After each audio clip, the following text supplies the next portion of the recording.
Qu'on le mette au fond. Passe ton ballon. Salut les amis, salut tout le monde, c'est lundi, c'est Passe ton ballon. On est ensemble pour un peu plus d'une heure d'émission. Merci d'être avec nous pour ce nouveau numéro de Passe ton ballon, votre rendez-vous foot et OM hebdomadaire. C'est la 12e de la saison ce soir et comme chaque semaine, et oui, je suis entouré de mes fidèles acolytes, à commencer par notre technicien en chef qui enfin, après un long manque de réussite et aussi un ou deux buts de casquette, il faut le dire, a enfin signé son premier clean sheet de la saison FGT. Bonsoir Idriss. Bonsoir Mathieu, bonsoir à tous. Et je suis assez déçu parce qu'on avait convié d'une autre présentation la dernière fois. Mais tu sais, ça fait 2 semaines qu'on a fait, qu'on n'a pas fait d'émission et je me rappelle plus. Mais tu me la rappelleras en antenne. En privé, c'est pas grave. Mais oui, premier clean sheet lors d'une victoire, 4-0, 4-0 lundi, donc voilà. On racontera pas le but que tu t'es pris il y a 2 semaines, 3 semaines. On peut, je suis gardien, j'ai joué avec 2 doigts en moins, donc voilà, c'est pas grave. Déjà la prouesse. Toujours les excuses. Avec nous également un homme au sacré coup de fourchette puisqu'il a enchaîné sandwich au figatelli, raclette, brunch et churros au Nutella ce week-end. Bonsoir Ama. Ouais, j'avais la dalle. Bonsoir Mathieu, bonsoir tout le monde. Ah oui, il n'y a plus de tenue, il n'y a plus de voilà. Ouais, non. Ah, j'avais la dalle.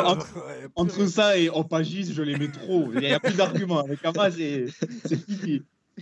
Non, mais mentionne quand même que j'ai fait mon sport habituel quand même. Ah oui, ça on le sait. On t'appelle pas le Xerdan Shaqiri de Saint-Charles pour rien. C'est mieux t'avoir en photo qu'en pension, quoi, comme dirait l'autre.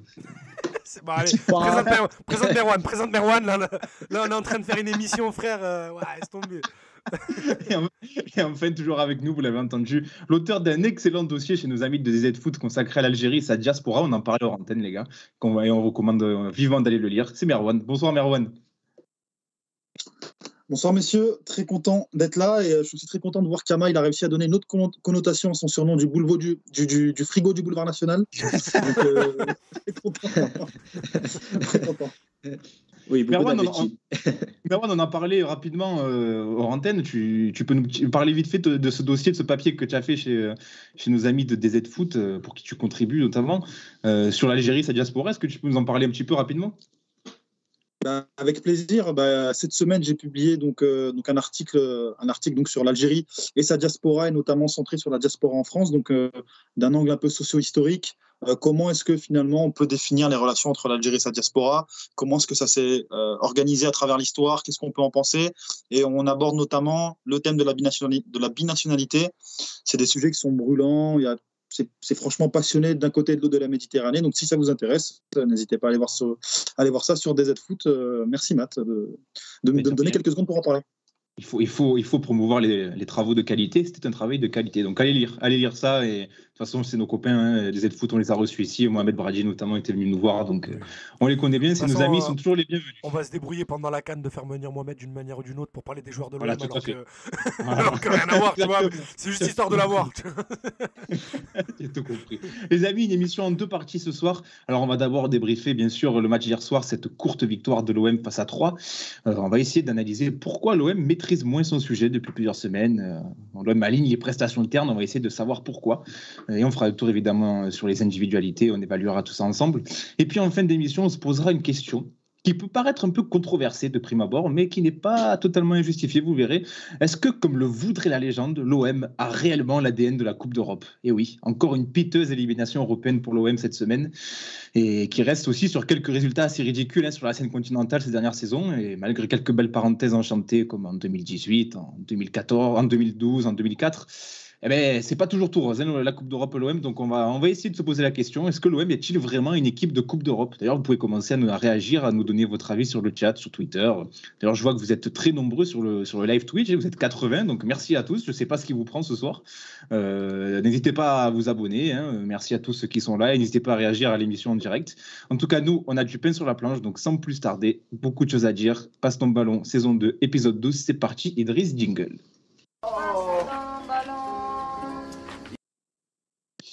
Les gars, on va commencer par le débrief de cette victoire hier de l'OM face à l'Estac de Laurent Batles, 1-0, un but de Paul Lirola en deuxième période.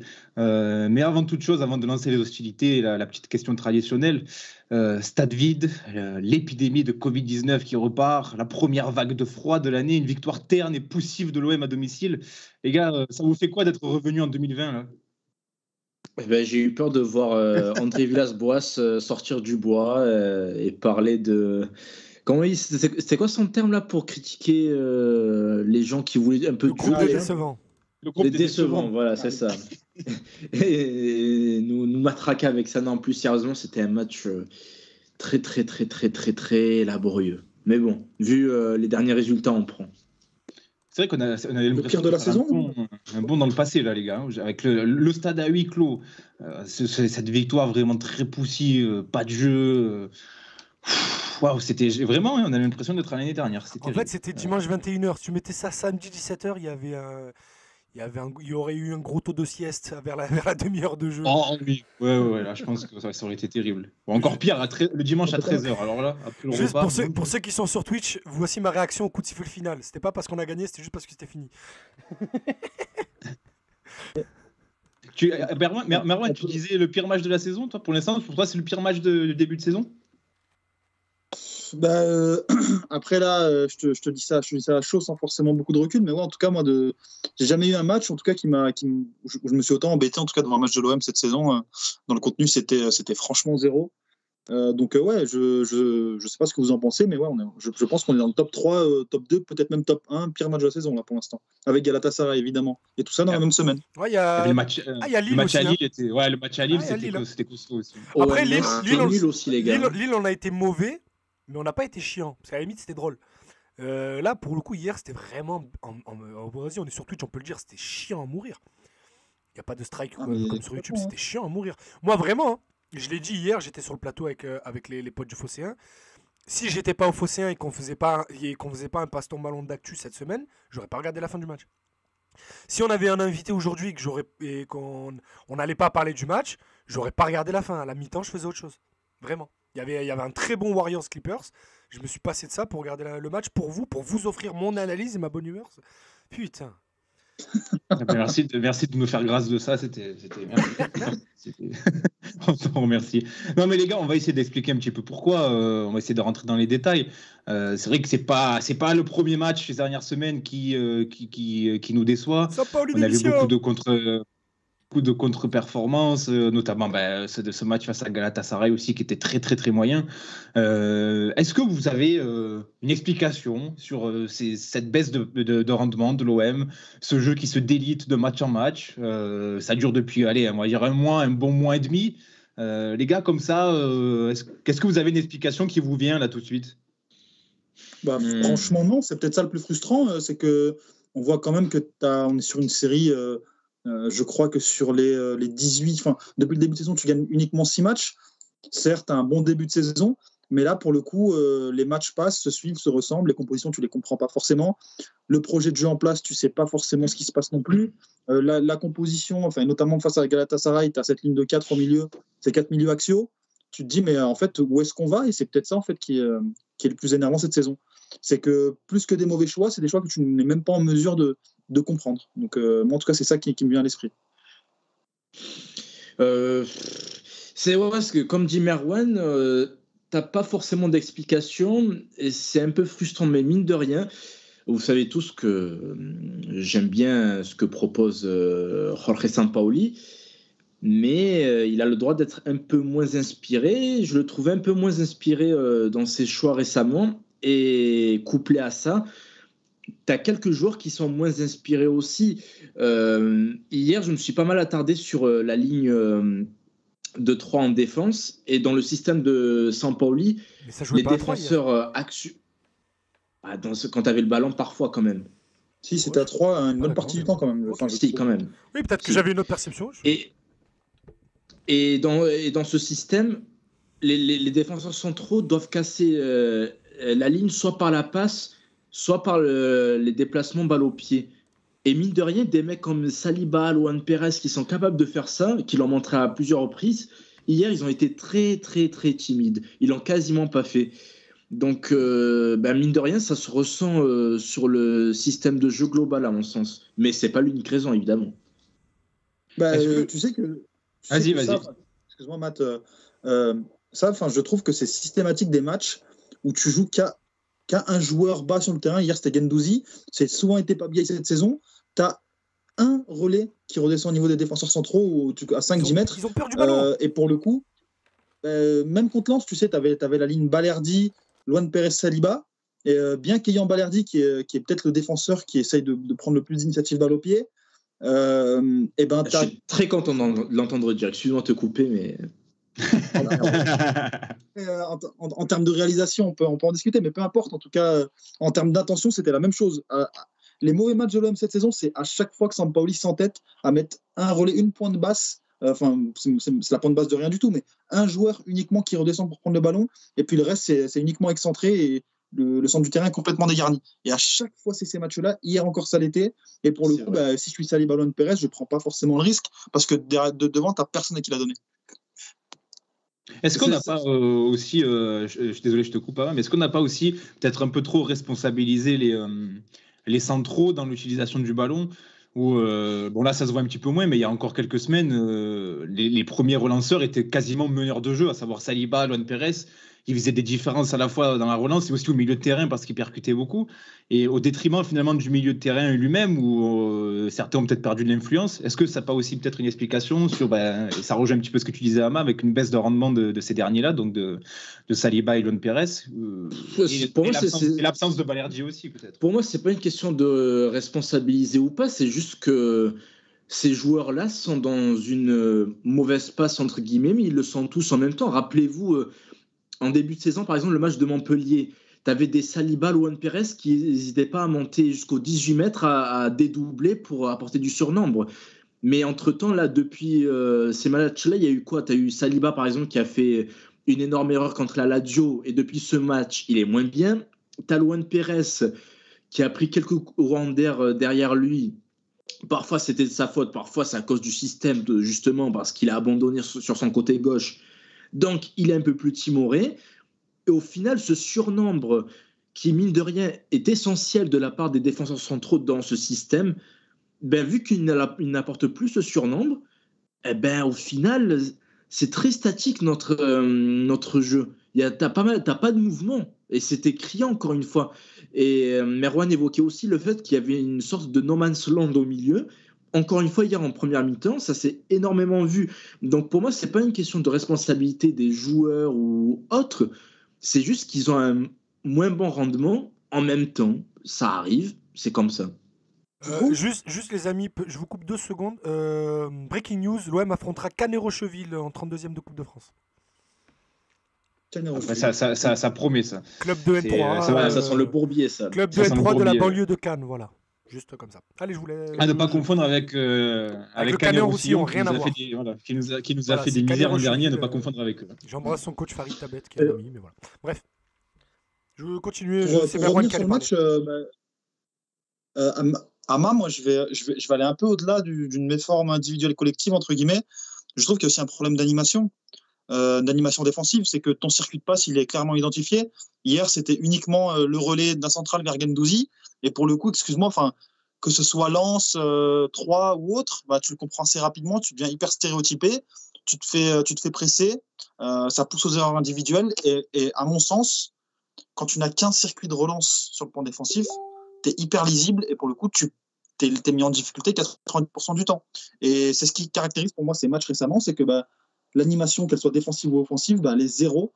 Et pour le coup, tout le monde est un peu jeté dans ce chaos collectif. Et donc, ça t'entraîne des erreurs individuelles, une production collective qui est proche du néant. Et je trouve ça assez problématique quand même, parce que ça dure. Et on ne voit pas forcément de progrès. Je partage cet avis. 3 hier a bien quadrillé le terrain, j'ai trouvé. N'avait peut-être pas grand-chose à faire pour quadriller le terrain, tellement il y avait peu de mouvement. Et il y a une stat qui ne ment pas. Paul Lopez, ça a été le joueur, il me semble, qui a touché le plus de ballons côté OM en première mi-temps. Et c'était stéréotypé. Il n'avait pas de solution devant lui. Qu'est-ce qu'il faisait? Je relance sur le côté, à gauche ou à droite. Et finalement, ça a donné beaucoup de déchets.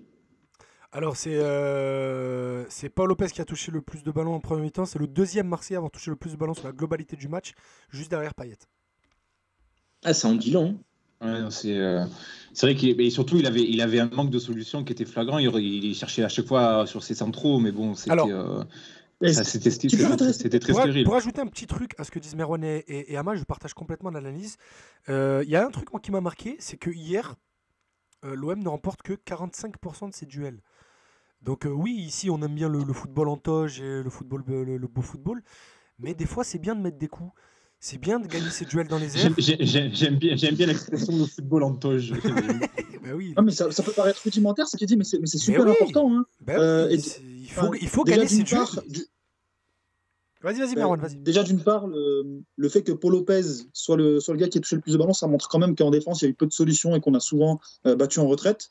Et d'autre part aussi, pour nuancer, parce que je sais que certains ont parfois parlé du manque de réussite de Paul Lopez balle au pied. Il a souvent lui aussi été mis en pression. C'est une conséquence de ce manque de solutions, de cette mise sous pression du bloc défensif marseillais. Et lui est obligé de balancer. Ensuite, par rapport au duel, et il le souligne très bien Idriss, c'est qu'on a quand même aujourd'hui plus qu'une mauvaise animation, plus que des erreurs au niveau de la composition, c'est un manque de mouvement sans ballon, un manque d'état d'esprit collectif, et finalement la révolte a l'impression qu'elle ne peut venir de personne ou presque. Et ça, moi, je ne sais pas ce que vous en pensez les amis, mais je trouve ça hyper inquiétant. Oui, complètement. Alors, après, moi, c'est ce que je disais au Phocéen hier, après je te laisserai y aller. C'est une phrase qu'avait dit Camélus hier, l'année dernière, pardon, pas hier, dans les passes ton ballon qu'on faisait ensemble.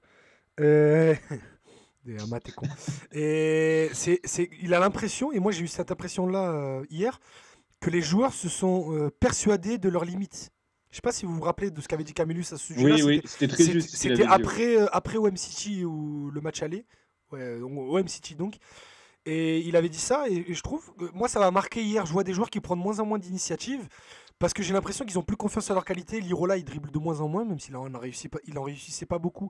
Si tu le mets à ce poste-là, bah, il faut quand même qu'il essaye d'amener un peu de déséquilibre. Il n'y a que Conrad qui joue encore avec cette insouciance-là. Gendouzi, mine de rien, même si moi je trouve qu'il a été le meilleur Marseillais hier dans tout, je trouve qu'il a tenu l'équipe tactiquement. Parce qu'à des moments, 3 pouvaient nous mettre en danger.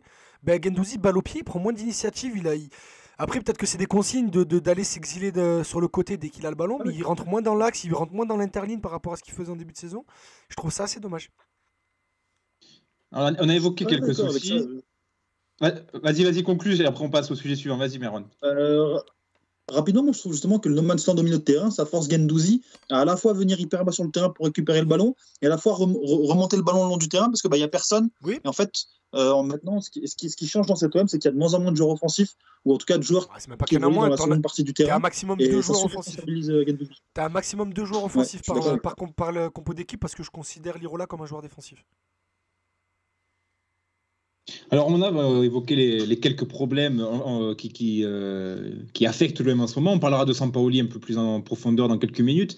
Mais déjà, est-ce que là, vous voyez peut-être des axes d'amélioration, peut-être des signes encourageants pour remédier à cette méforme dans le jeu de l'OM? Est-ce qu'il y a des éléments comme ça qui vous poussent peut-être à l'optimisme, les gars? Que Sampaoli démissionne.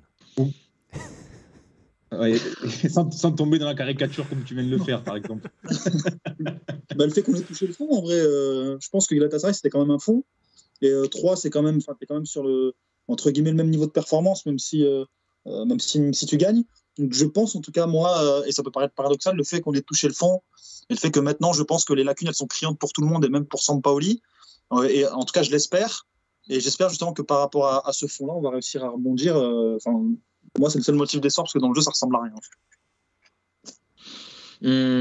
Moi, c'est plutôt la cadence des adversaires qui me rassure. Tu te dis, on est quand même assez exigeant avec cet OM qui a été ultra remanié, mais virtuellement, admettons que la Ligue, avec une idée incroyable, nous donne match gagné par rapport aux incidents survenus à Lyon, t'es deuxième virtuellement, malgré toutes les critiques qu'on peut entendre. Donc, tu te dis que voilà, tu assures l'essentiel, à savoir le plan comptable, et du coup, tu auras un peu moins de pression pour revenir à un jeu plus alléchant, plus spectaculaire, comme on a pu le voir en début de saison. Et tu as un calendrier favorable, je crois, jusqu'à la trêve, là, non? Là, tu joues le Brésil 70 d'Antoine Camboiré. Après soit tu vas à Strasbourg, tu reçois Brest. Et du coup, tu joues Canet-Rocheville et après, tu finis la phase aller face à Reims. C'est quand même abordable. Je ne pense pas qu'on prendra tous les points. Les gars, si ça, c'est pas abordable, il va falloir arrêter de parler de podium. Oui, voilà. Oui, Clairement, au bout d'un moment, je sais bien que c'est la Ligue 1 du millénaire et que tout le monde peut battre tout le monde. Mais si tu n'abordes pas ces 5 matchs en te disant c'est minimum 12 points, c'est qu'il y a un problème. Hein. Et encore, 12 points, je suis gentil, ça voudrait dire une défaite. Justement, Ligue 1 du millénaire, mais moi je trouve quand même qu'il y a quand même une médiocrité ambiante. Personne ne veut prendre les premières places. Tout le monde choque à chaque fois qu'il veut gagner. Attends, c'est ça qui fait la beauté. Je vais mettre le programme de mercredi, mais je crois que tout le monde s'affronte mercredi.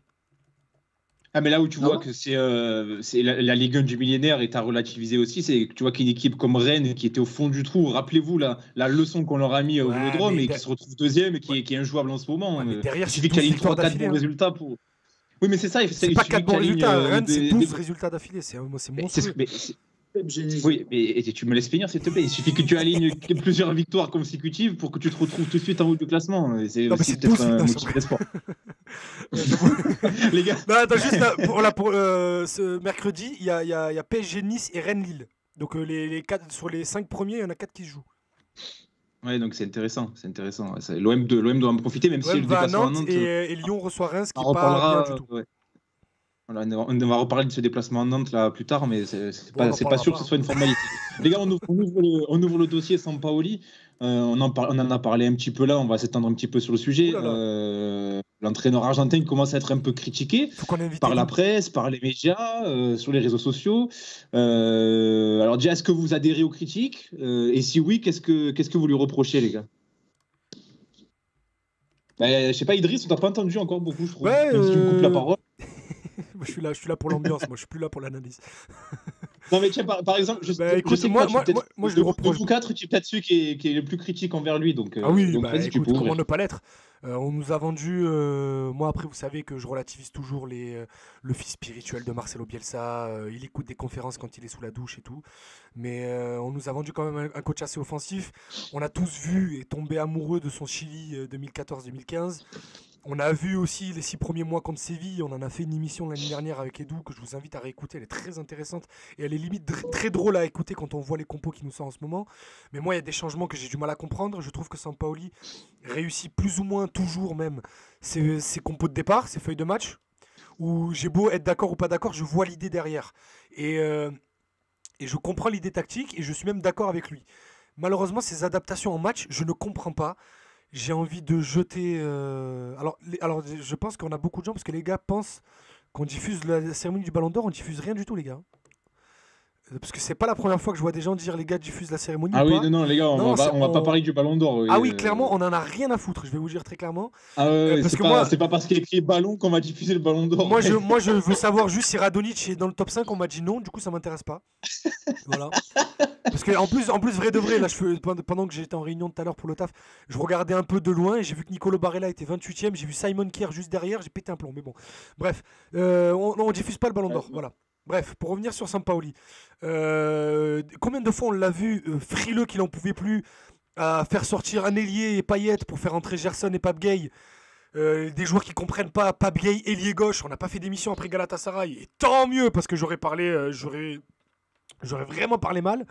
Il y a des compositions que je comprends pas, il y a des choix de joueurs que je comprends pas. Moi en plus vous savez que je suis plutôt bien informé sur ce qui se passe à l'entraînement sans faire l'insider à 2 balles. Il y a des joueurs qui s'entraînent avec les remplaçants toute la semaine, puis le samedi matin, ils apprennent à la causerie qu'ils sont titulaires. Il y a des trucs que je comprends pas. Il y a des joueurs qui demandent des explications. On leur donne une clé USB avec une analyse vidéo d'1 minute 30 et on leur demande de réfléchir. Il n'y a pas de feedback derrière. Il y a plein de choses que je comprends pas. Je m'interroge sur beaucoup de choses avec Sampaoli. Et du coup, oui, je me pose de plus en plus de questions sur sa légitimité. Même si j'ai envie d'y croire et j'ai envie que ça marche. Mais je suis obligé de me poser des questions sur ce que ça va apporter tout au long de la saison.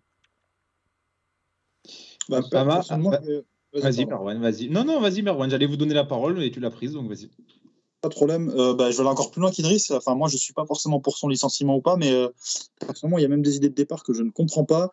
Je trouve qu'il y a quand même une bascule. C'est, entre guillemets, début de saison, quand l'équipe allait bien, il y avait d'énormes problèmes défensifs qui sont toujours là, évidemment. Mais ensuite, Sampaoli a procédé à un rééquilibrage. Et pour moi, dans ce rééquilibrage, on a perdu beaucoup trop d'incertitudes sur le plan offensif. Alors, je me permets malheureusement, Je me permets de te Vas-y, couper bien 3 sûr. secondes parce que moi, hier sur le Phocéen, je me posais la question et je me demandais à quel moment on a eu ce switch-là.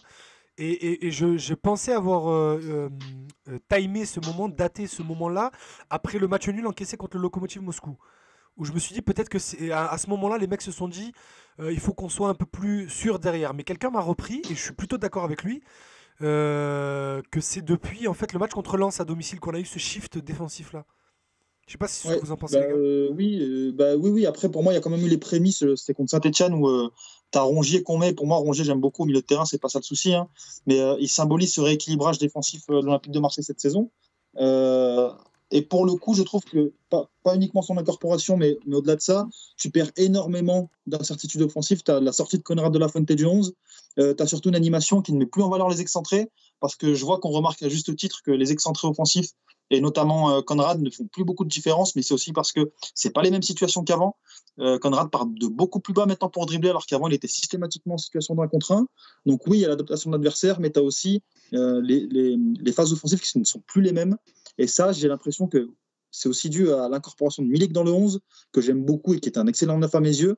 À mon avis, Sampaoli, il a très très mal géré à la fois ce rééquilibrage défensif et cette incorporation de Milik dans le 11.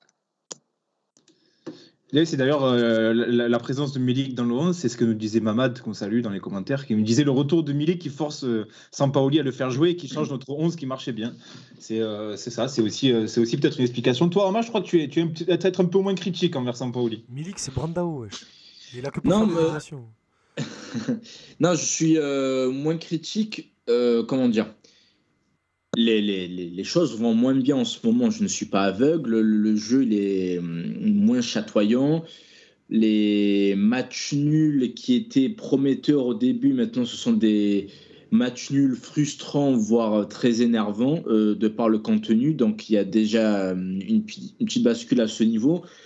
Je pense aussi que les supporters sont frustrés par la campagne européenne qui va s'achever du moins en Ligue Europa avec une succession de matchs nuls, puis ce match catastrophique à Galatasaray. Mais les gars, s'il vous plaît, un peu de mesure. On n'a perdu que 2 fois en Ligue 1. Je rappelle encore une fois qu'au niveau comptable, on est clairement dans les temps, et surtout dans une saison qui plus est avec un effectif qui a été remanié à 70-90%.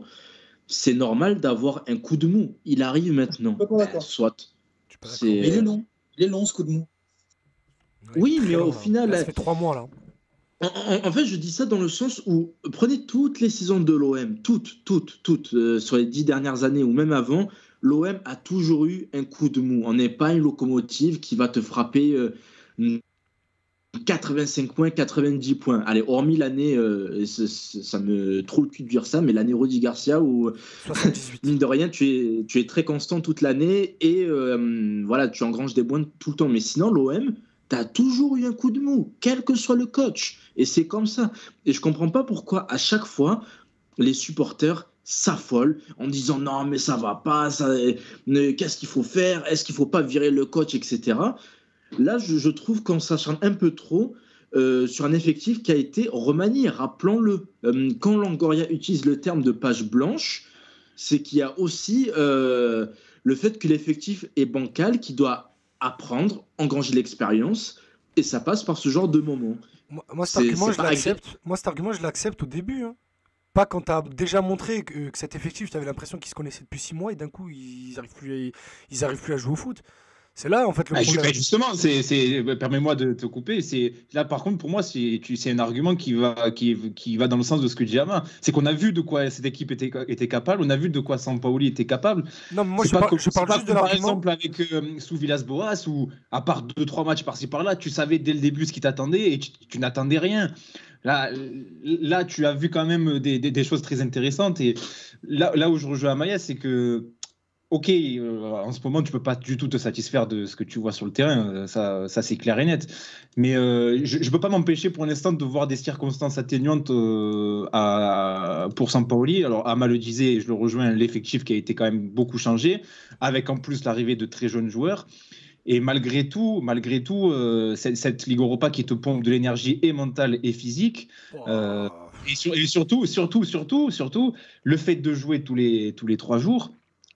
c'est depuis qu'on a commencé la Ligue Europa que le jeu s'est peu à peu délité. Et remarquez qu'en août et en septembre, là où on n'avait qu'un match par semaine, là où il y avait une semaine entière pour préparer des matchs, pour travailler un jeu, pour travailler une tactique, des systèmes, une animation, là, c'était très bien. Je pense que les entraînements à la semaine se résument beaucoup en ce moment et depuis quelques semaines à de la récup. Tu peux plus trop travailler tactiquement et je pense que ça a fait du mal aussi à l'effectif. Et si je peux répondre juste à Oxymos sur le chat, parce que j'étais sûr que quelqu'un allait faire le parallèle avec Villas-Boas, qui était en effet très critiqué malgré la deuxième place au moment des faits de l'OM. Mais la différence entre Sampaoli et Villas-Boas... Hein? Il n'était pas très critiqué lors de sa deuxième place, Villas-Boas, c'est pas vrai? Si. Et même moi, je l'ai critiqué, honnêtement. Pas autant que la deuxième saison, mais si, quand même. Si, mais non. Non, je parle pas de la saison qui s'arrête. Je parle de la deuxième saison où on est en Ligue des Champions. Je parle de la première partie de saison. Okay. Ah non, moi je parle de la première. À ce moment-là. Moi je parle de celle qui s'arrête en mars.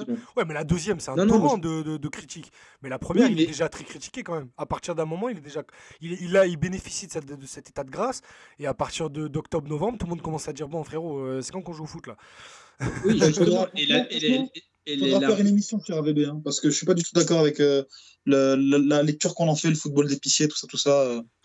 Mais je pense qu'on fera une émission, mais peu importe. Passons.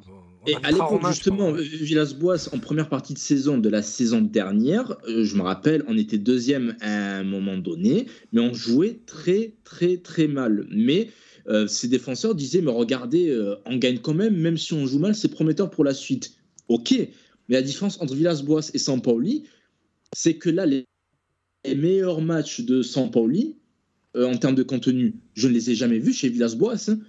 Il y a eu un match, c'était contre Nantes, je crois d'ailleurs, la saison dernière, mais c'est tout. Sinon, avec Villas-Boas, on s'est souvent emmerdé. Mais Nantes, la saison dernière, c'est largué.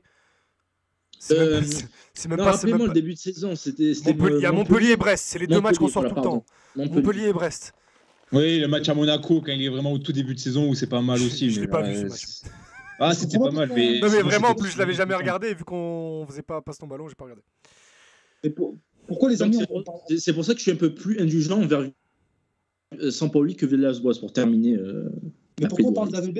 Ce qu'on reproche à Sampaoli, c'est pas forcément la qualité de son football ou quoi. Enfin, en tout cas, de manière globale, c'est déjà qu'il y a une régression, et surtout qu'il a passé du temps à construire des circuits, des schémas de jeu, une animation, qu'il a ensuite déconstruit et qui s'entête dans des choses qui ne marchent pas, et qu'il y a des choses qui ne changent pas malgré l'enchaînement des matchs.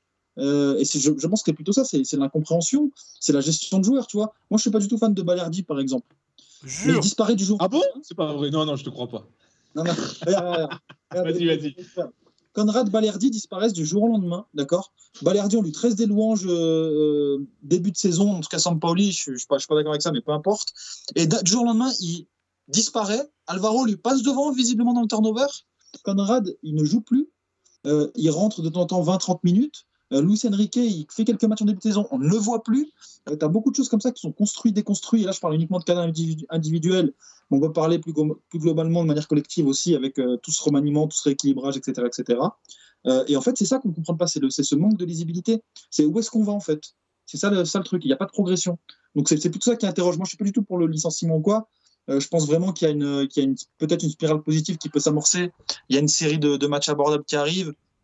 Comptablement, tu es deuxième en Ligue 1, certes, parce que personne ne veut prendre la place et on est là, mais quand même, ça compte. Donc, je suis très très loin ne serait-ce que de penser à un licenciement. Non, moi je parle pas de licenciement.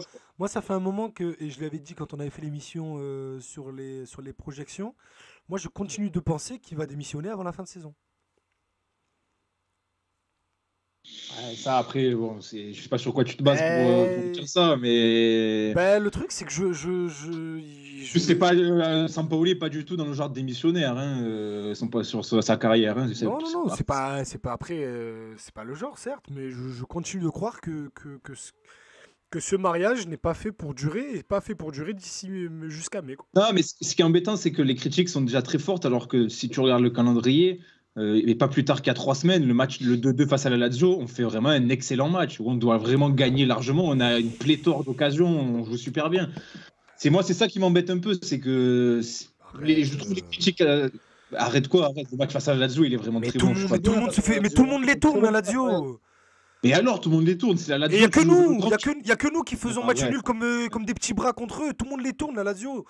Arrête, non, je suis Mais pas arrête, du tout mais y a d'accord. pas d'arrête. On dirait que tu parles de la Spezia. Ouais, arrête, vraiment, le match face à mais la il est Lazio- excellent. Mais la arrête, La- t'as vu l'effectif de la Lazio, arrête, ils avaient les joueurs qu'ils ont. Normalement, ils sont censés nous taper tout le temps. Toi, tu arrives au Vélodrome, tu leur mais fais. peu importe. Mais gros, je regarde la. Arrête. Je regarde beaucoup la Serie A. J'ai beaucoup regardé la Lazio depuis le début de saison à cause de la promesse Maurizio Sarri qui me l'a bien mise profonde.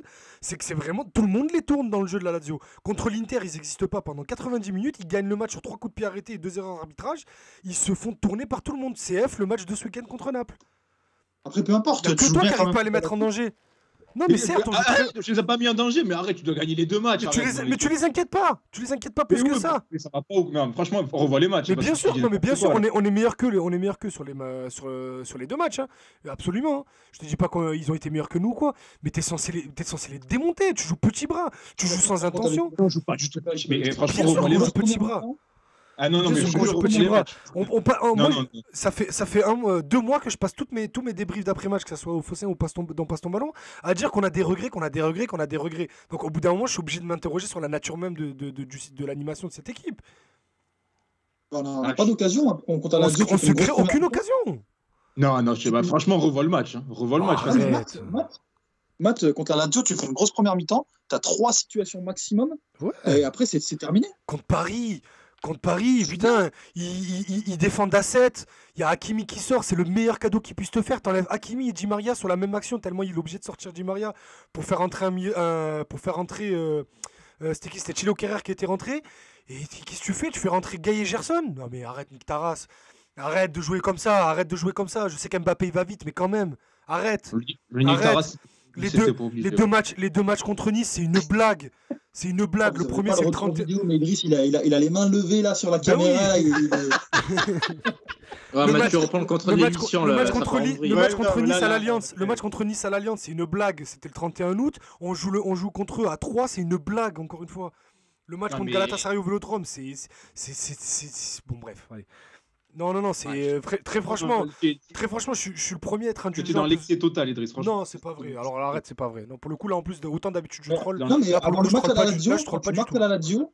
Tous les Pour moi, matchs c'est- européens ont été à part le dernier à Galatasaray Si, qui lui est ben, vraiment je suis raté. complètement- Mais tous les matchs complètement d'accord. européens du Lokomotiv à celui le dernier face à la Lazio, donc la 4e journée, les 4 premiers matchs, Oui, t'es ce sont censé des gagner, matchs t'es meilleur. réussis où tu as D'accord. un manque de réussite totale. Voilà. Arrête, Non, c'est pas un manque tu de peux pas réussite. juger ça qu'un manque de Ça, réussite, ça, j'en Mathieu. démordrai pas, ça, j'en démordrai pas. Mais non, Non, tu non, peux j'en pas démordrai résumer pas. ça à un manque de réussite, c'est pas vrai.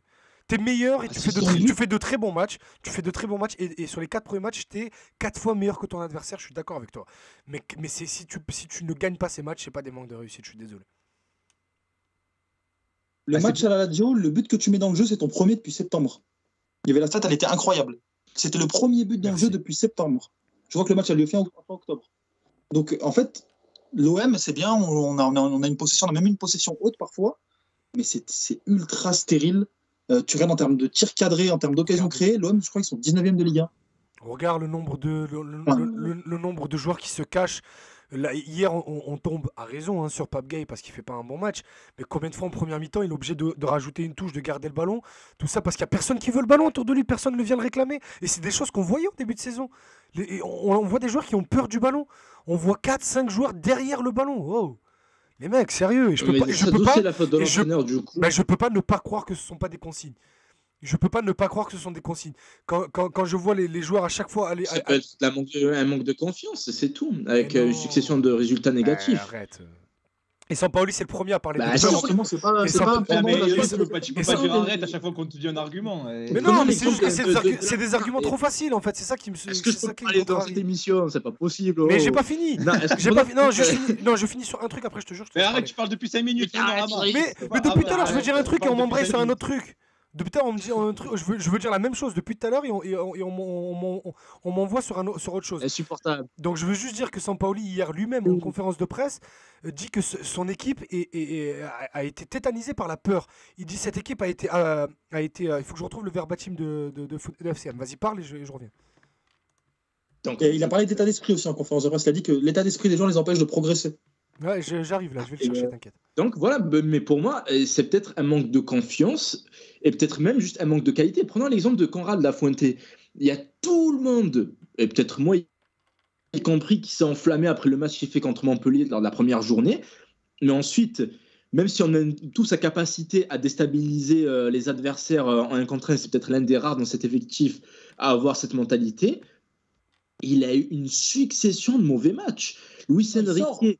Il sort en pleine forme. Il sort en pleine forme. Et quand on dit qu'il fait des mauvais matchs, c'est quand il rentre et qu'il est stérile. Ah là là. Oui, mais quand Merci, il Merwan. mais Merwan, Des Merwan, matchs quand où il il est revient- titulaire et mauvais, il n'y en a pas beaucoup. Ah, mais attendez, moi de La Fuente, j'aime bien son profil. Au contraire, on manque de ce genre de profil dans cette équipe.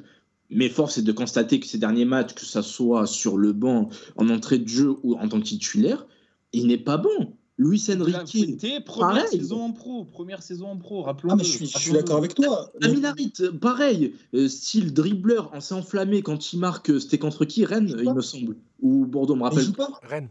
Mais ensuite, mais quand il rentre, Merwan, la dernière rentrée qu'il fait, par exemple, il a été catastrophique. Non, il a Harit, je suis perdu d'accord. tous ses Je suis pas ballons. d'accord avec ça. Je suis pas d'accord avec ça. Je te parle de la rentrée. Il est catastrophique pendant 5 minutes, mais je trouve que, Amin Harit, comment pour le juger, il ne joue pas. Il joue 7 minutes par-ci par-là. Moi, franchement, le seul match que je trouve vraiment raté, c'est contre Galatasaray où il est titulaire à domicile. Où il se marche avec Payet, c'est un peu raté. Sinon, sur ses entrées, j'ai trop de mal à lui en vouloir. Je suis désolé. Harit, il est 4 fois titulaire depuis le début de la saison. C'est peut-être pas beaucoup, mais c'est déjà assez pour voir un peu ce qu'il est capable d'apporter. Mais Je l'ai trouvé à bon, titre, moi, à notamment, titre de face comparaison, Rennes. à titre de comparaison, Bamba Dieng, il mange sur son match face à Monaco pendant 2 mois. Hein. Et il est extrêmement mauvais derrière, aussi parce que le système l'aide pas. Parce que Monaco, Mauvais. contre Monaco, il est bon parce que tu as une défense qui défend à 50 mètres de son but et qu'il a Christian Matima en 1 contre 1, et du coup, ça l'aide. Mais dès que tu lui mets des blocs bas, il est en difficulté. Et il a mangé pendant 2 mois sur ce type de match. Mais Bamba Dieng, c'est pareil, il est On parle jeune. de Dieng ou pas? C'est Pourquoi des on parlait de Dieng gamins. C'est des gamins, Ouais, Dieng. c'est- Oui, voilà, non, mais attends, je suis ça. d'accord. Non, mais attends, moi je dis pas. Non. Attends. Moi je dis pas que je mettrais Harit à la place de Dieng et tout. Je te dis juste, Harit il a été titulaire 4 fois, on en fait un bilan. Alors que Bamba Dieng, il a eu beaucoup plus de chances sans forcément montrer beaucoup plus de choses. Mais Non, mais j'attends enfin- plus d'un Harit que d'un Dieng quand même. Il a plus de références. Et donc tu vas mettre celui dont tu attends le moins parce que tu peux juste. Mais c'est pas le même poste. Tu sais très bien que Mais Dieng, il a joué parce qu'il n'est pas technique. il les fait jouer au même poste. Il les fait jouer au même poste. Il n'y a que Non, hier mais où Dieng. c'est le même poste. Non, d'habitude, il les fait jouer au même poste. C'est juste depuis le match contre Non, Galatasaray. Et Non, hier. Harit, il a joué plus bas. Non, Harit, quand il rentre, il joue à gauche. Mais c'est juste que. Ah, quand- il a joué Axe aussi. Oui, il a joué axe Mais- contre Monaco et contre. Non, Lokomotiv, il joue à gauche. Mais bon, bref, il a joué un autre match axe. Je suis d'accord avec vous, c'est juste que j'arrive pas à le retrouver. Mais sinon, je crois que c'est contre Nice à 3. Mais bref, on s'en bat les couilles. Voilà, j'ai perdu mon fil. Bon, c'est pas grave. Il parle mal. Alors, Edris, On s'en déjà, fout, on tu est vas sur Twitch, surveiller y a pas ton de langage. Il n'y a pas, Oui, de, mais y a pas les- de scratch, on est sur. Oui, sur mais c'est Twitch. pas une question de scratch, c'est que les gens nous écoutent, ils n'ont pas forcément envie d'entendre des obscénités quand ils écoutent Bravo, notre Mathieu. émission. Il y a tellement de jolis mots dans la langue française pour. Oui, bon, ça on le sait. Ouais, oui, ça, d'accord, allez. J'aurais dû enregistrer. Autant j'ai enregistré Ama quand il commente les matchs de l'OM l'année dernière, j'aurais dû enregistrer Mathieu quand il Allez, parle de Morgan Sanson. les gars, on passe à l'évaluation individuelle là, pendant juste 5 minutes sur ça et après on passera à l'autre sujet. Oui, parce que le deuxième sujet m'intéresse beaucoup plus. Voilà. Sur les joueurs, les gars, est-ce que vous avez un phénomène, un fatigué là sur ce match, les gars? Un Guendouzi. phénomène pour commencer. Guendouzi, Et je comprends qu'on puisse mettre Payet. Au moins ça me permet de. Payet aussi, ouais, qui fait. Moi, je suis une- pas d'accord. Même s'il est pas terrible, c'est quand même le meilleur sur le terrain. Ça qui est dommage. Ah, c'est de lui que tout part, hein, Bah comme ouais, d'habitude. malheureusement. Comme d'habitude. Les gars, Lirola, même s'il marque. Non. Non. Moi, je le mets. Je le mets. Pourquoi? Ouais, moi j'ai trouvé bon aussi, j'ai trouvé intéressant Lirola. Moyen plus. Terrible. Ouais, Mais moyen oui. plus intéressant que ses précédentes sorties. Ah, Vas-y, mais moi, je Marwan. l'ai trouvé très mauvais. Je le mets pas forcément parce que c'est le meilleur joueur sur le terrain ce soir-là. J'ai beaucoup aimé Guendouzi qui pour le coup était juste sur l'intégralité du match, contrairement à Payet qui je trouve aussi a beaucoup de déchets récemment et ça continue un peu avec sa méforme. C'est vrai. Mais Lirola, je le mets parce que je l'ai beaucoup critiqué depuis le début de saison. Je les mets pas du tout dans ce rôle. Beaucoup de déchets, un peu perdu quand il jouait. Mais là, depuis 2-3 matchs, déjà Galatasaray, c'est le meilleur. C'est le meilleur Olympien du match. Et je trouve en tout cas qu'il crée beaucoup plus de différence et qu'il est beaucoup plus juste et qu'il joue beaucoup plus l'évidence sur son côté droit. Donc je sais pas si ça va se pérenniser, mais en tout cas moi j'ai bien aimé. Et, entre guillemets, c'est un encouragement, même s'il en a rien à faire que je dise ça ou pas. Et ben je le mets en phénomène de ce match parce que pour toutes les raisons que je viens d'énoncer. Vous êtes très gentil. Ama, ton phénomène, c'est qui? Payet, hein, il fait pas un match exceptionnel, mais toutes les actions partent de lui. Donc, Ouais.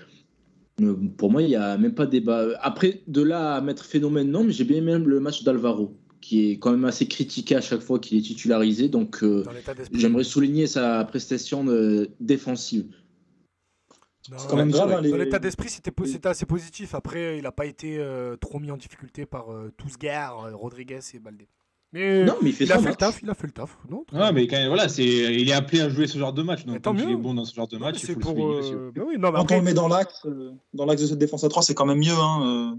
C'est le poste le moins exposé ou les moins susceptibles de se reprendre de vitesse. mais vous avez ou vraiment en trouvé changement qu'on a joué à d'appui, 3 hier parce que bon, moi pour le coup j'étais assez concentré sur le match et je trouve qu'on a joué à 4 tout le long. Écoute, Vite moi fait, j'ai trouvé que J'ai vu une ou deux Trop de- séquences où Rongier jouait un peu plus haut, mais franchement pas. Je trouvais que c'était une vraie défense à 4 pour le coup. C'était un vrai 4-3-3 avec Gay et Payet Gendouzi devant, quoi. Un fatigué, les gars, pour ce match? franchement, je me traite sans Pauli personnellement. Mais... Ah ouais, putain. Moi, Sampaoli. hier en faussé 1, j'ai mis Milik. Parce que je commence Ah, à... mais non, mais je trouve qu'il a fait un bon match, Milik, tu vois, moi. Ah, bah écoute, Je comprends pas ces gens qui disent qu'il a fait un match dégueulasse. il a pas fait un match dégueulasse, mais très clairement, au bout d'un moment, j'en ai marre d'avoir Brandao. Donc bon. Mais comment ça, Oh là Brandao là, arrête. Allez, Idriss, ce soir, t'as mis ton costume de. Ah, c'est quoi, vraiment, l'excès c'est- total. Non mais quand on me dit que Milik il a fait un bon match, c'est pour me dire il a fait des bonnes déviations, il a pressé la défense. Ouais, donc voilà, on a Brandao. Mais non, C'est super. non. Je peux t'expliquer pourquoi je pense qu'il a fait un bon match. Tout simplement parce que je pense que déjà dans ce système-là, il y a zéro animation autour de lui. Et pour un joueur qui est aussi dépendant du collectif vrai. comme lui, C'est pas faux.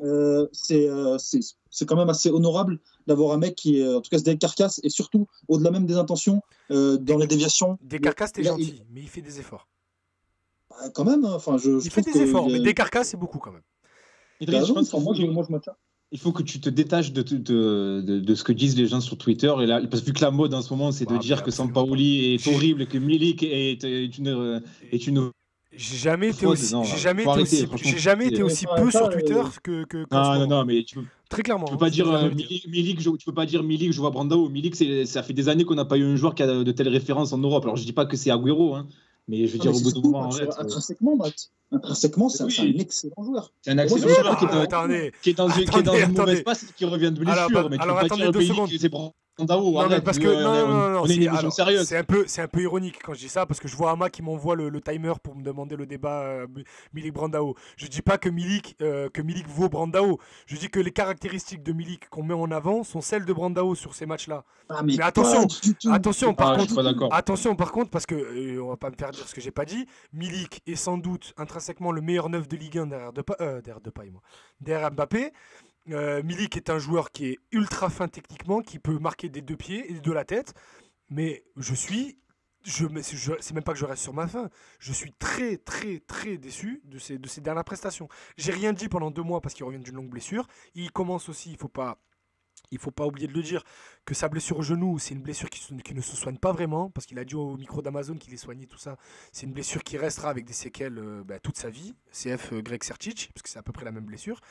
Mais du coup, j'ai rien dit pendant 2 mois, mais très clairement, là, quand on me dit Milik fait un bon match, je suis pas d'accord sur le fait qu'il il vient chercher des ballons, mais écoute, tant mieux, hein, c'est le minimum syndical. Matt, Mais derrière, quand on me dit il a gagné ses duels, il a joué en déviation, tout ça, bah écoute, je suis très content d'avoir Brandao, mais bon. je peux avoir 1 minute sur Milik parce que je Vas-y, trouve vas-y. Vas-y, après on conclut sur le sujet. Vas-y. scandaleux. Sur Milik en ce moment, et notamment il y a un bashing qui, je trouve, hein, franchement, hein, ça prouve à quel point Twitter ça peut être une cacasphère de l'analyse footballistique. C'est que J'aime bien le cacasphère, je la garde. Je la garde, le Vas-y, cacasphère. Vas-y, Non, Merwan. je dis ça pourquoi parce qu'en fait, on passe toute l'année, depuis le début de saison, à dire que l'OM est stérile, n'a pas d'occasion, d'accord? Et on dit quoi? Milik est transparent, il est nul. Mais parce Et en qu'on a pas fait, on d'occasion, n'analyse c'est jamais Milik en fonction du contexte, d'accord? On a un mec qui, l'année dernière, ça dit, oh, il est trop chaud, Milik, 8 buts en 14 matchs, machin et tout. Et là, soudainement, ça devient une pipe. Les gens ne l'ont jamais vu à l'Ajax, à Naples, et même la saison dernière, t'as l'impression qu'ils ont oublié. Intrinsèquement, tu vois, ça sent, ça pue le football. Certes, voilà, ça peut être un attaquant, c'est un attaquant, on va dire, je pense qu'il y a un délit de sale gueule parce que il a un physique imposant et souvent les mecs qui ont son physique ne sont pas aussi habiles techniquement Il et en ressemble à termes de Monsieur mobilité, c'est Indestructible. assez limité. C'est assez limité. Et pour le coup, moi, il y a un truc que je comprends encore pas plus, c'est qu'on dit, mais Milik sur le banc, Dieng sur le terrain, Non, quand Dieng, même pas. il en croque 4 à 5 fois plus par match. Mais il en D'accord, crée 4 à Dieng- 5 fois plus aussi. comment ça, ils l'ont créé? C'est simplement que Dieng, il a un... Non, attends. Non, mais là par contre, Ils s'en procurent beaucoup plus. Tu sais pourquoi je ne veux pas t'entendre dire ça? Tu sais pourquoi? Parce que toi, tu as regardé les matchs de l'OM en jeune. Dieng, c'était un bon joueur, mais il n'a jamais survolé les catégories de jeunes à l'OM. Après, il a joué 4 matchs. Ouais, non, il a joué un peu plus en réserve. Non, il a joué 4 pas plus. Parce qu'il arrive en octobre, il joue le dernier match d'octobre, les 3 de novembre, et après la saison s'arrête. Même avant que Larguette soit bébé, quand Larguette il est intronisé. Non, mais je te dis, Dieng il est à Jambars, il arrive de Jambars en octobre 2020 du coup, et il joue 4 matchs avec la réserve, et en janvier il est propulsé avec les pros quand Larguette arrive. Il joue que 4 matchs avec les Oui, ok. Mais sur ce point-là, c'est que Dieng, intrinsèquement, d'accord, on lui invente une progression. C'est comme si, je sais pas, tu vas espérer d'un maçon qui devienne docteur. Dieng, ça se voit. Après, je trouve que les gens font un peu trop avec lui, c'est vrai. Je suis désolé, techniquement, c'est un joueur de Ligue 2, oui. d'accord.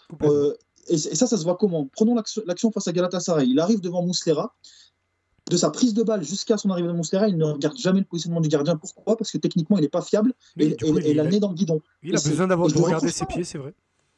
J'en attends pas plus de lui parce que je le connais, le joueur. Je le vois jouer. Mais il y a des gens qui, en fait, la conjoncture, elle est tellement dégueulasse à l'Olympique de Marseille, d'accord, qui te font passer Dieng pour un crack et Milik pour une pipe. Non, mais c'est plus la volonté de descendre Milik que plus de vraiment louer les qualités de Dieng. Moi, je dis pas que Dieng mérite d'être titulaire à sa place, attention. Hein. Mais je dis juste que Dieng a plus de...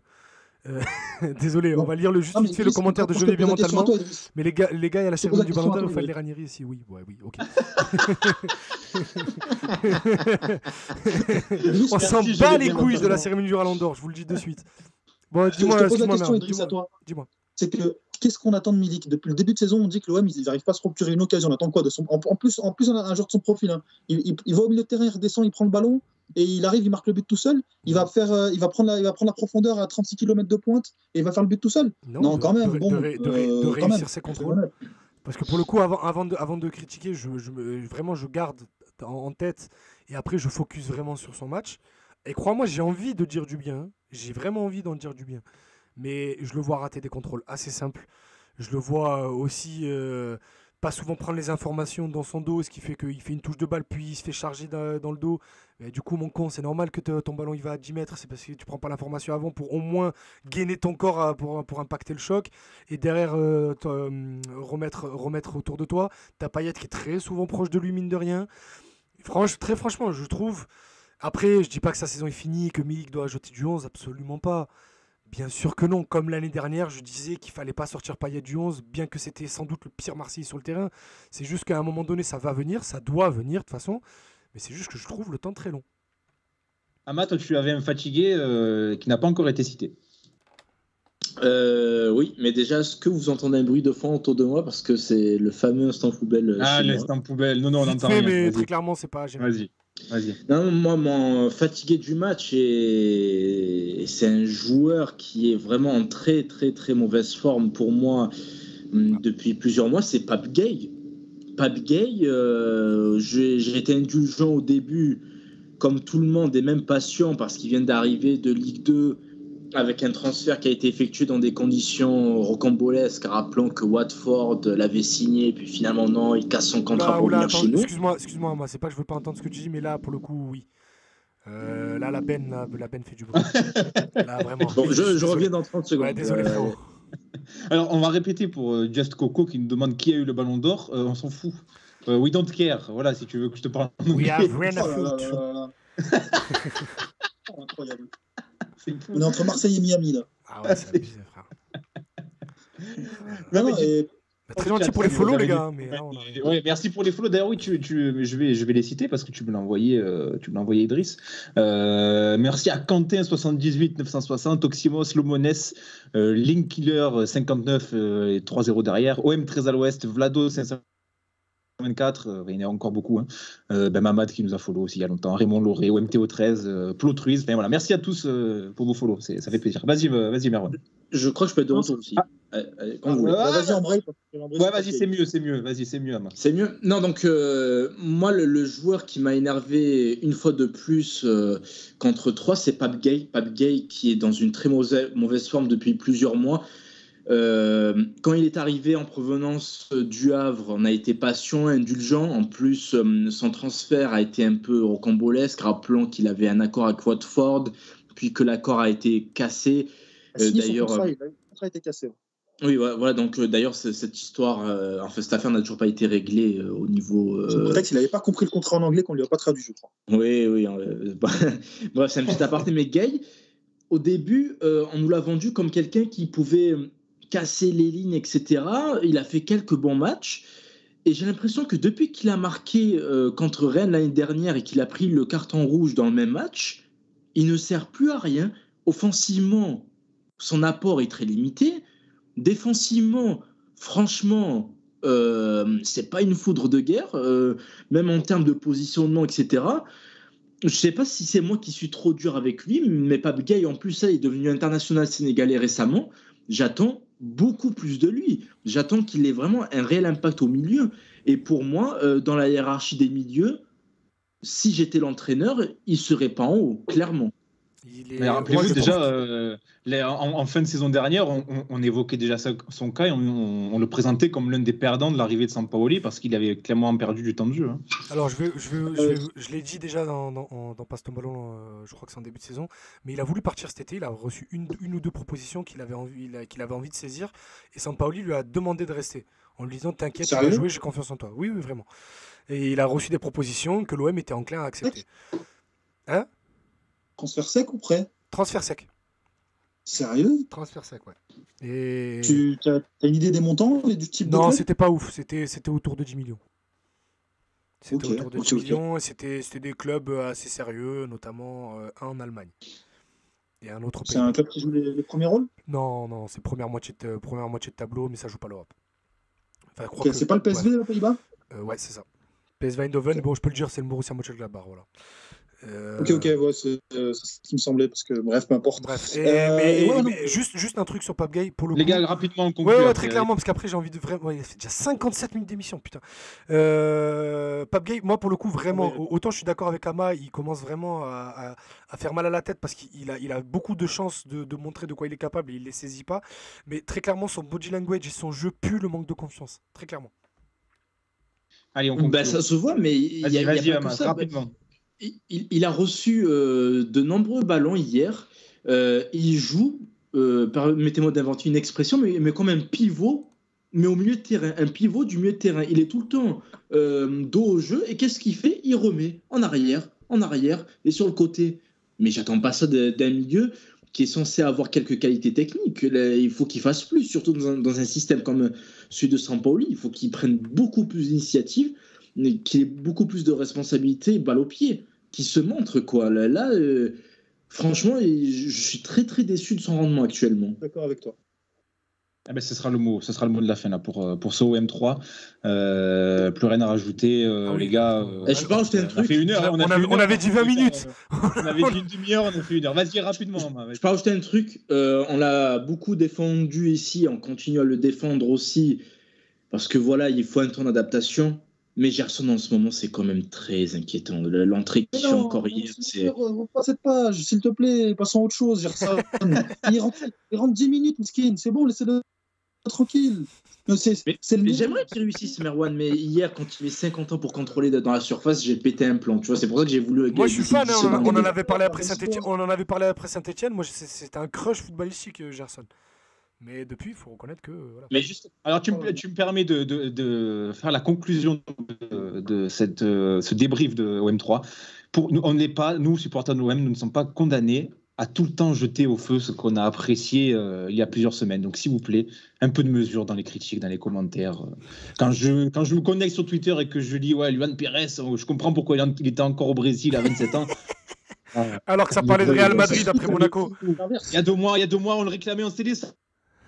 Oh les gars, calmez-vous s'il vous plaît, un peu de mesure. Les gens tweetaient l'inverse en plus il y a 2 mois. Mais oui, voilà, donc un peu de mesure les gars, s'il vous plaît. Essayez d'être mesurés quand vous regardez l'OM. Voilà, c'est tout ce que. Sauf sur Balerdi. Allez, sujet suivant. Juste, avant de passer à l'autre sujet, je lis un commentaire très drôle de notre ami Coup du Sombrero qui dit les mecs qui viennent sur le live espérant voir la cérémonie du Ballon d'Or, on dirait moi aller en boîte pour espérer pécho.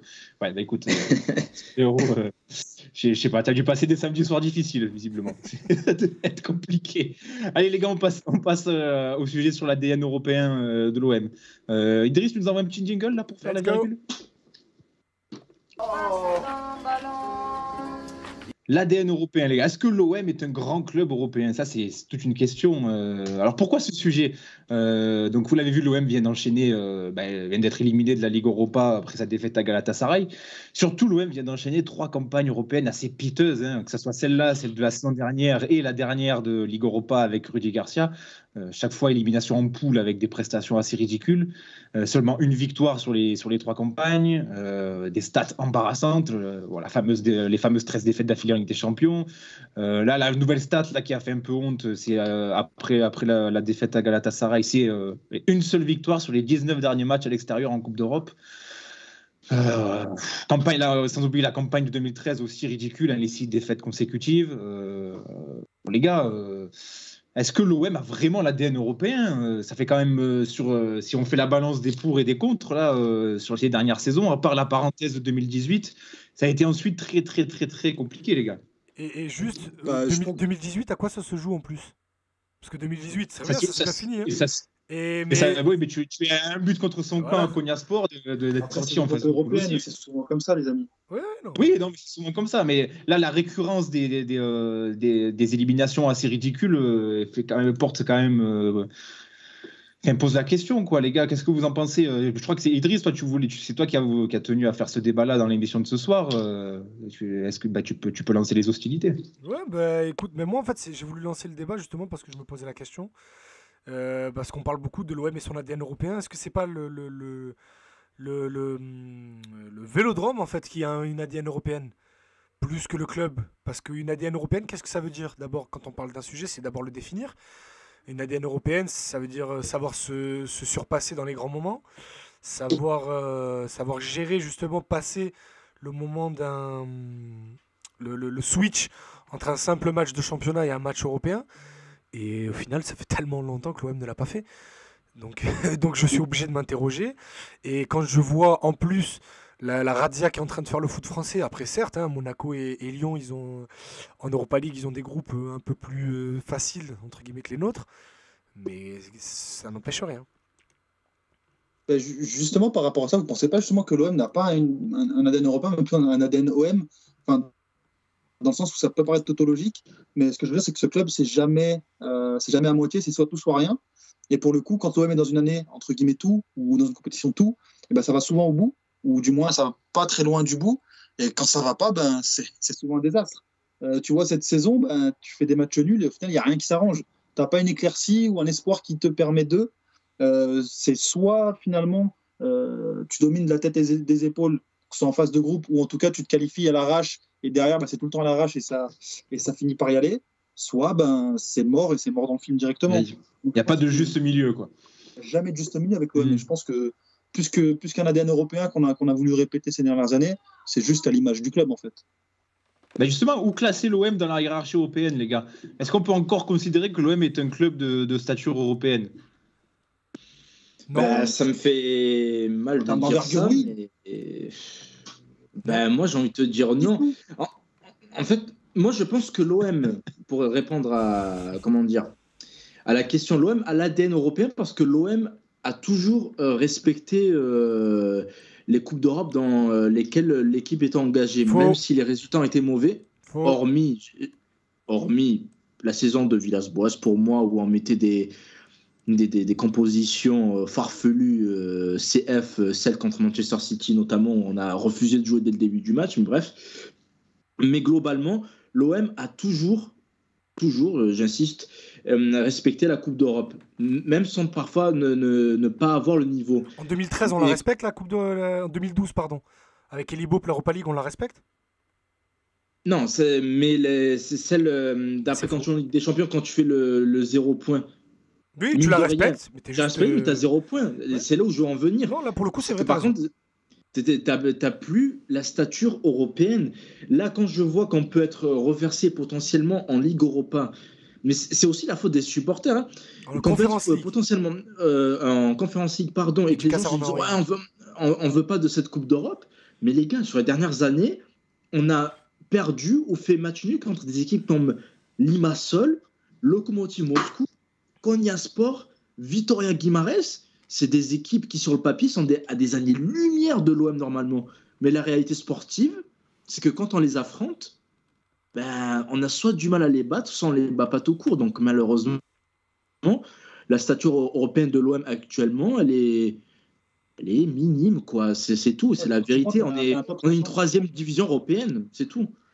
Ouais, je suis complètement d'accord. Après, ce qui maintient l'OM dans le Gotha, entre guillemets, dans le Gotha des 20-30 clubs qui comptent, en tout cas dans l'esprit des gens, c'est son envergure en termes de ferveur populaire, ses moyens d'investissement. Mais Juan a raison. Oui, moi je te parle juste des résultats sportifs. Après, je parle pas du passé, de l'aura autour du club, bien évidemment. T'as raison, non, mais t'as raison, toi, t'as raison. Enfin, j'enlève rien à ce que t'as dit. Ça tombe bien que tu parles du passé parce que c'est une question qu'on peut aussi poser. Est-ce que le passé européen de l'OM, et qu'on rabâche peut-être un peu trop souvent d'ailleurs, le 93, etc., est-ce que ça peut être un poids pour les joueurs ou même pour le club de trop se focaliser sur son passé, tout le temps revenir à faire référence. Je pense pas parce que c'est tous les clubs. Gerson et Conrad de la Fuente, ils pensent à 93 quand ils signent à l'OM. Non, parce que tous les clubs le font. Non, mais je vois ce que tu veux dire. À l'approche des matchs, c'est vrai qu'on y fait beaucoup. Je dis pas dans le sens un poids, dans le sens oh là là, je joue à l'OM, ils ont gagné avec des champions, etc. Bien sûr qu'il y a des clubs bien plus importants que l'OM dans ce domaine-là, mais un poids dans le sens où je parle plus du club où moi j'ai l'impression qu'on est en train de virer un peu Saint-Etienne, de toujours se rappeler les poteaux carrés 70, tout ça. Avec 93, tu vois, et au final de vivre trop dans le passé et de pas profiter de l'instant actuel, tu vois, c'est un peu philosophique aussi, hein, mais peut-être parce que je parlais plus de poids dans ce sens-là. T'as rien à croquer actuellement, c'est pour ça que t'en parles aussi de 93. Parce que combien de périodes face t'as eu l'OM depuis 93? Tu vois ce que je veux dire? Je trouve qu'on en parle. Ouais, non, bien sûr. Je trouve que c'est juste. En fait, c'est un débat qu'on a vu aussi avec Mourad, rappelez-vous. Oui, autour des minots. On avait eu ce débat avec Mourad qui est venu et on disait que justement qu'on parlait peut-être un peu trop de ça compte tenu d'autres belles époques qu'avait connu l'OM, l'époque des minots, etc., l'époque Scoplar, etc. Donc c'est dans ce sens-là que je disais ça. Mais bon, vous n'êtes pas, vous êtes pas d'accord. Donc il n'y a pas de souci. Une autre explication qu'on peut peut-être mettre en avant, et c'est Tom Erwan qui l'a mis en avant dans notre petite conf d'avant émission, c'est peut-être l'inexpérience. Manque de références pour certains joueurs ou des références uniquement en Ligue 1. Est-ce que ça peut être des explications valables? T'en parlais finalement, je crois que c'est Idriss ou toi qui en parlais, c'est le match contre à Moscou. D'ailleurs, t'as l'impression que tu plonges mentalement. Enfin, moi, je vois en tout cas une démobilisation, en tout cas un peu cette trouille, cet état d'esprit dont parle Sampaoli. Je pense que Sampaoli les voit au quotidien et je pense qu'il a suffisamment pratiqué dans sa carrière pour constater que l'inexpérience, la jeunesse, ça peut faire quelque chose. Enfin, quand tu regardes cet effectif, les amis, moi, je vous mets au défi de me citer un ou des leaders. Des mecs dans le vestiaire, ils parlent, ça se tait. Je suis persuadé que Payet n'en est pas un, par exemple. Je suis persuadé que Mandanda, c'est le capitaine, mais ça l'a jamais été. Alvaro, ça peut l'être épisodiquement, mais il ne joue pas. Final, Gendouzi, mais il est jeune. Il vient d'arriver. Gendouzi, c'est une baltringue. Je le dis un peu méchamment, mais en fait, Gendouzi, c'est celui qui fait un peu trop de bruit par rapport à ce qu'il est capable de faire. Oui, mais vu qu'il montre de la personnalité même dans son jeu, ça peut être un leader. Je pense qu'il peut être dans un vestiaire, les autres joueurs voient trop le côté acteur de la chose. Ok. Moi, en tout cas, je te dis, je vais jamais comme ça dans mon vestiaire. Il me dit, il commence à me faire le leader, à gueuler. Je ferme là. Non, mais le leadership, c'est important. Parce que en fait, le leadership, ça s'invente pas, ça s'impose. Non, mais c'est une donnée importante parce que tu regardes 2018, il y avait quand même de sacrés leaders dans l'équipe. Même sous Deschamps, quand tu sors l'Inter, regarde les gars que tu as dans l'équipe. Ah, mais sous Deschamps, oui, mais en 2018, tu as peu de gens non plus. Hein. Enfin, tu as Luis Gustavo, c'est déjà pas mal. Tu as Rami, oui. mais il y en avait plus. Ça, je suis d'accord. Il y avait plus que ça. Non, c'est vrai, je suis d'accord. 2010, je suis d'accord, j'abuse. Mais pour le coup, maintenant, et quand tu prends ce parallèle-là, tu n'as personne, en fait. Donc la sinistrose, elle se répand. Quand tu as un mec qui n'est pas bien, l'autre il va le voir, il n'est pas bien non plus, ça va se répandre et tu n'as personne qui va finalement mettre un coup de bâton sur le sol et dire c'est bon, terminé, maintenant on arrête et on se remet dedans. Et ça, j'ai l'impression que il y en a pas ou il n'y en a plus à l'OM. Et je pense qu'en termes de recrutement, et pour le coup, Sampaoli l'a dit à plusieurs reprises cette saison en conférence de presse, des conférences de presse très bien traduites par notre ami Nico Commentator, ou Nico Commentator, peu importe. Enfin, il se reconnaîtra, désolé si je t'ai écorché. Mais en tout cas, pas peu importe, désolé mon frère. Il se reconnaîtra. Mais en gros, Sampaoli a réclamé des joueurs d'expérience, des joueurs expérimentés au prochain mercato. Et je pense que c'est aussi pour ça, parce qu'il y a besoin. Il les aura pas. On espère, mais à mon avis, il les aura pas, En fait, je t'explique, je vais te dire un peu les coulisses de cette déclin en conférence de presse. Où on dit, ouais, il met la pression sur McCourt et Longoria. Écoute, Longoria l'a convoqué dans son bureau dès la sortie de la salle. À quoi tu joues? Voilà, c'est clairement ça. Il y a eu remontage de pendule, bien comme il faut. C'est en gros, d'accord, très bien, tu veux des joueurs expérimentés. C'était quoi ton caprice cet été? Gerson, 25 millions, il fait quoi ton collègue là? Tu le mets sur le banc un match sur deux. Donc voilà, donc tu vas arrêter de réclamer, tu vas te faire parler de Gerson? Ah oui. On t'a demandé qui tu voulais cet été, t'as mis Gerson numéro 1. T'as pas parlé d'expérience, t'as pas parlé de ci, de ça. T'étais très content d'avoir Gerson, on t'a donné Gerson. Et tu sais s'il s'écrase Sampaoli dans ce genre de réunion? Il ferme bien sa gueule. Ah ouais? Oui. Il y a un vrai rapport de force côté Longoria par rapport à Sampaoli. Après, Sampaoli, il est capable aussi du jour au lendemain de l'insulter. Hein, c'est le côté chilien, enfin argentin plutôt. Mais non. Mais Ok. voilà. Mais là, Longoria, crois-moi, Longoria le tient bien dans la paume de sa main. Ok. Bon savoir. Les gars, pour conclure sur l'ADN européen de l'OM, Ama a brièvement évoqué le sujet, mais on va s'attarder dessus, sur ce possible reversement en Conference League, si l'OM termine 3e, donc si l'OM ne perd pas face au Lokomotiv Moscou lors de la dernière journée de la phase de poule. Est-ce qu'il faut tout faire pour y aller? Si d'aventure on y est, est-ce qu'il faut la jouer à fond? Alors, comme le disait Ama, il y a deux écoles, hein. Il y a ceux qui ne veulent pas du tout en entendre parler et ceux qui veulent absolument la jouer à fond. Vous vous situez où, là, vous les gars, dans ce débat-là? Mais exactement, comme dit Merwan, qui on est pour refuser la Conference League? Moi, si on gagne la Conference League, je joue au Vieux-Port, je célèbre, hein, je vous le dis de suite. Alors, regardez la Coupe Intertoto, qui était une compétition qualificative pour la Coupe UEFA, et les matchs contre la Corogne et la Lazio, on en parle une décennie après. La preuve que la Coupe d'Europe apporte des émotions. Et qui on est, nous? Oh là là, l'OM. Mais vous le voyez pas, vous nous voyez pas faire la queue là devant le local des Winners pour aller à Tirana pour la finale en Albanie. Non. Avec un coup d'envoi donné par Lorissana. On en parlait ce matin avec Mathieu au travail, mais moi, la finale, j'y vais, franchement. Les gars, tu la gagnes, tu doubles palmarès du football français sur le plan européen. Oui, t'imagines, tu seras tout le temps, tu vas dire, on est à jamais les premiers x2. Mais là, tu vas casser la tête de tout le monde. Vraiment à jamais les premiers, parce que tu seras le premier vainqueur historique de la compétition. Donc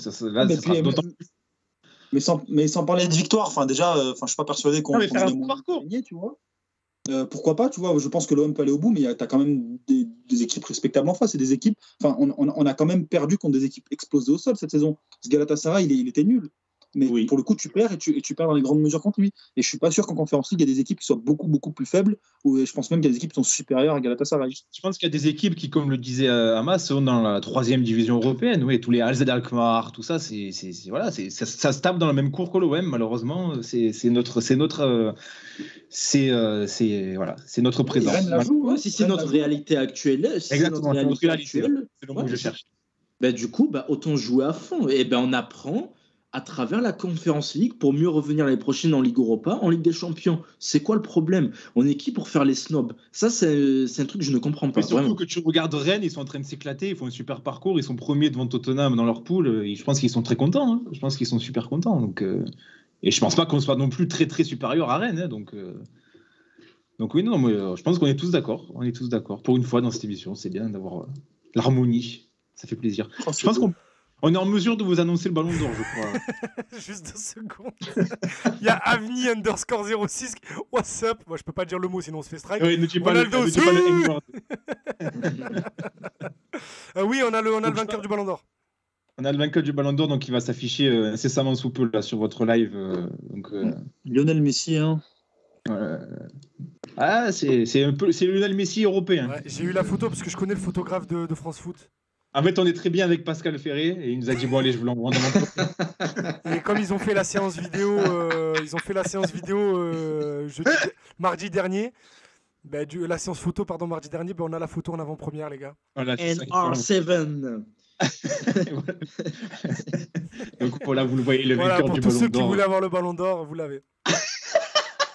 Oh là là là là. Oh, le montage, il a passé très exactement 45 secondes. Mais tu sais qu'en Montage plus, à la- vous on appelle m'avez un eu- montage à la hache. mais parce qu'en fait, sur notre conversation Skype, j'ai la caméra d'ouvert, je sais pas pourquoi. Mais et en fait, il y a eu pendant tout le débat autour de Pape Gay tout à l'heure, j'étais sur Snapchat en train de découper la Putain, mais tête. c'est ça que je trouvais. En train de découper la tête de Radonjic. C'est que tu as fait ça sur Snapchat. Mais oui. Le mec est sur ton ordinateur, il y a pléthore de logiciels pour faire ça en 2 temps de 3 mouvements, il va sur Ouais, Snapchat. attends, j'ai pas un mo- L'ubérisation de la- j'ai encore mon ordi portable, j'ai pas un moteur de ouf. Et du coup, j'ai pas envie d'ouvrir Photoshop maintenant. Donc, au cas où ça fait cracher le stream. Donc, on a fait ça sur Snap. C'est incroyable. J'attends quand même un petit peu de voir les réactions dans le chat, je pense que les gens vont partir. Hein. Ah, on Ah, a vidéo. gagné du monde. Ouais, comme on a annoncé le vainqueur, on a gagné du monde. Voilà, le vainqueur en allant en première. Voilà. Donc Vous l'avez, les mecs. Nemanja Radonjic, Ballon d'Or. Voilà. C'est mérité, les gars, sur sa saison, hein, Nemanja Radonjic. C'est le mec qui veut lancer un débat sérieux. 450 likes sur Instagram, 18 follow, mérite à lui. Beau joueur. Et on rappelle avec en fond d'écran une photo de Grégory Vanderville. Ah, non, Ouais. ça, non, pas en fond d'écran, en profil picture. Profil WhatsApp. Profil WhatsApp. Incroyable. Je ne me l'explique pas encore aujourd'hui. Ah là là là là. Les gars, bon, on va rester là pour cette semaine. Ça a été une émission très chargée. Très intéressant. Moi, j'aime bien les émissions comme ça où il n'y a pas d'invité, il n'y a pas de thème à proprement parler, juste on discute. Oui, et On d'ailleurs, revient à l'essence même de Passe ton ballon. il nous reste, on va dire, là, on est quoi? On est le 29, donc il nous reste 1, 2, 3 ou 4 émissions d'ici la fin de l'année. On va continuer le top 30 hein, d'ici la fin de l'année. En fait, on Ouais. est en train de voir, en fait, les gars, est-ce qu'on vous fait le top 30 en live ou est-ce qu'on vous le garde justement pour pas faire de pause et vous le servir sur les 2 semaines de trêve à Noël, quoi. Donc on est Voilà, en train de c'est- voir. C'est ça. Donc, ça sera peut-être fin décembre ou mi-décembre. Mais voilà. Il y aura, de Donc, toute façon, il y a des autres émissions qui arrivent. On est en train de travailler sur plein de thèmes d'émissions. Vous inquiétez pas. C'est juste qu'on essaye de vous les servir au bon moment avec les bonnes personnes. Et donc, pour répondre à Avni, do you think Lewandowski will win? Je ne pense pas, malheureusement. Voilà. Pour Ouais. parler sérieusement 2 secondes du Ballon d'Or, je ne pense pas. Ils viennent malheureusement. de lui donner le trophée, le trophée DJ Drogba, là, du meilleur attaquant. Et par contre, très drôle, hein, juste Mbappé a été classé 9e. Hein. Voilà. Ah. Bon. Voilà. Les Bref, gars, on se retrouve la semaine prochaine. mardi prochain. Mardi prochain, tout à fait. Alors, parce que peut-être- lundi soir, c'est FGT. Lundi Oui, soir, c'est peut-être quoi. FGT. Peut-être qu'on se retrouvera à 19h, les gars, mardi prochain, parce que on sait que vous aimez bien le foot, mais qu'à 21h, il y a la Ligue des Champions. Donc peut-être qu'on commencera un petit peu plus tôt, 19h ou 19h30, histoire de. Tu vas dire ça à notre de lâcher employeur.